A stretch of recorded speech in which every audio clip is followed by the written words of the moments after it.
Honey Sesame Chicken breast is back at Panda Express. Be the sweetness. Be the freshness.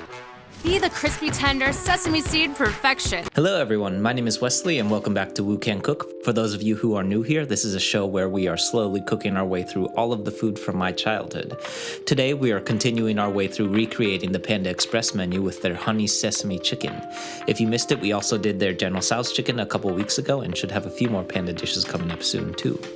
Unlike their General Tso's chicken, Panda Express's sesame chicken is iconically crunchy with a pretty thick breading, much like their famous orange chicken recipe. So we're going to be experimenting with a few methods of deep frying to achieve this iconic crunch. First with the Kenji Lopez method of double frying, and then taking a shot at my personal favorite, a tempura batter. As always, I also went ahead and took a shot at my own version of this sesame chicken and incorporated a handful of ingredients that are pretty common in Chinese cuisine, but also a little less common in Americanized Chinese food. Okay, so let's dive right in. For the Panda Express version, as with many wok stir fries, I'm going to start by building out my base layer of umami with some crushed and minced garlic, followed by some finely minced ginger. A couple of folks have asked me about using a microplane for their ginger instead of doing a mince, which is a great shortcut if you are particularly averse to doing fine minces. But just remember that you now have to wash all of those little holes in your microplane, which is just about the most annoying task in my kitchen. Next, I'm moving on to my veggies with some large diced yellow bell pepper and green beans. You'll find that these two veggies come up quite a bit in Panda Express's dishes because they add a nice bit of crunch to your stir fry when flash cooked in a wok. For the green beans though, I am going to briefly blanch these in boiling water for 5 minutes, then shock them in cold water to halt the cooking process. This will help the green beans become a little bit more tender since they otherwise will be quite a bit chewy without the blanch. Next, I'm moving on to our sauce for our Honey Sesame Chicken, which, as you might have guessed, starts with a whole lot of honey, about 1/4 cup's worth. Then I'm adding 4 tablespoons of soy sauce and 4 tablespoons of sesame oil. Then I'm adding a bit of rice vinegar and lemon juice for some brightness and acidity and giving the whole thing a stir until combined. Over on the side in a separate bowl, I'm making a cornstarch slurry with equal parts cornstarch and water. We're doing this on the side and not in the sauce because otherwise it will clump up with the honey and you're gonna have a bad time. Don't do this. This is gross. Moving on to our chicken, I'm going with some white meat chicken breast, which is pretty customary for Panda Express fried chicken dishes. I'm flattening it out, then giving it a large dice into about 1/2 inch pieces. Be careful not to go too small or it'll burn up and get lost in our deep fry. For our batter, I'm whisking up an egg for an egg wash, then mixing up equal parts flour and cornstarch, plus a pinch of kosher salt and black pepper for our dry ingredients. We're whisking this up until it's combined and we're ready to bread. As always, wet hand, dry hand so you don't end up with a chicken batter claw, and we're ready to fry. Over on the stove, I have some vegetable oil in our wok heating up to 350 degrees F. We're frying our chicken pretty briefly for about 2 minutes until lightly golden, then pulling them out and letting them cool in the fridge for 20 minutes.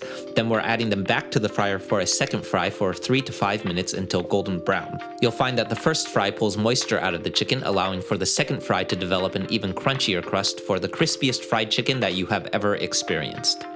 Then I'm removing all but about 4 tablespoons of oil from our wok. Then I'm blooming my garlic and ginger for another 30 seconds until fragrant, followed by my bell peppers and green beans. We're giving the veggies a quick toss and letting them cook briefly at high heat for another 2 minutes, then adding our chicken, sauce, cornstarch slurry, and a pinch of red pepper flakes. We're giving this whole thing a toss for another 2 minutes, topping it with a healthy pinch of toasted sesame seeds, and we're ready to eat.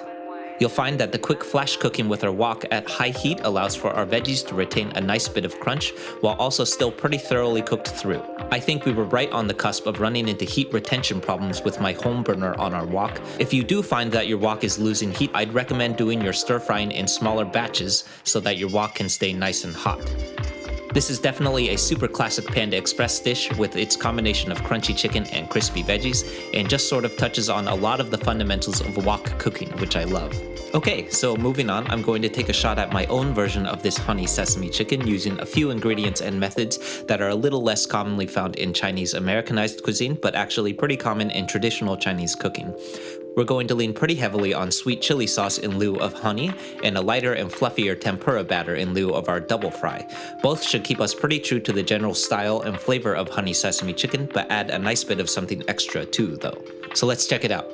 We're going to start again with our base layer of umami with some crushed and minced garlic followed by some finely minced ginger. This time though, I'm going for a bit more of a traditional sesame chicken and leaving out our veggies. For our sauce, I'm starting with a base of 4 tablespoons of soy sauce and just 2 tablespoons of sesame oil this time. Then I'm adding a Chinese fermented bean paste called dobanjiang, which will give it a nice bit of heat and umami for our sauce. If you can't find this stuff, it's pretty similar to the Korean gochujang or a third option Japanese miso paste with a pinch of red pepper flake for heat. Next, I'm adding a 1/4 cup of chicken stock followed by some fish sauce for a nice fermented umami and some cornstarch, which again you should do on the side in a slurry, not in the actual sauce. Don't do this. If you do forget like me and don't want to redo your sauce, just mix it up before adding your honey and chili sauce and it'll be mostly okay. We're gonna give this whole thing a stir until combined and set it aside. Moving on to our tempura batter, I'm mixing up a 1/4 cup each of cornstarch, flour, and water followed by 2 egg whites. Remember to separate your eggs in a separate bowl, otherwise this can happen. Fortunately, we're not doing anything fancy like a meringue, so a little bit of yolk will be okay. For our chicken, I'm going with some dark meat chicken thigh this time, which will have a bit more fat to contribute to the party than our chicken breast. We're dicing this up into 1/2-inch pieces again, and then giving each piece a healthy dip into our tempura batter. Over on the stove, I have some vegetable oil heating in our wok again to 350 degrees F, where we're going to do a single fry this time for about 5 minutes until golden. Then, I'm removing my fryer oil, wiping down my wok, reheating it as hot as possible, and adding back 4 tablespoons of oil to fry. As always, long yao for a nice non-stick surface on your wok. Then I'm going to start by blooming my garlic and ginger aromatics for 30 seconds until fragrant, then adding my fried chicken and sauce to the wok. Give this a toss until combined for about 2 minutes, then remove and top with some toasted sesame seeds and we're ready to eat.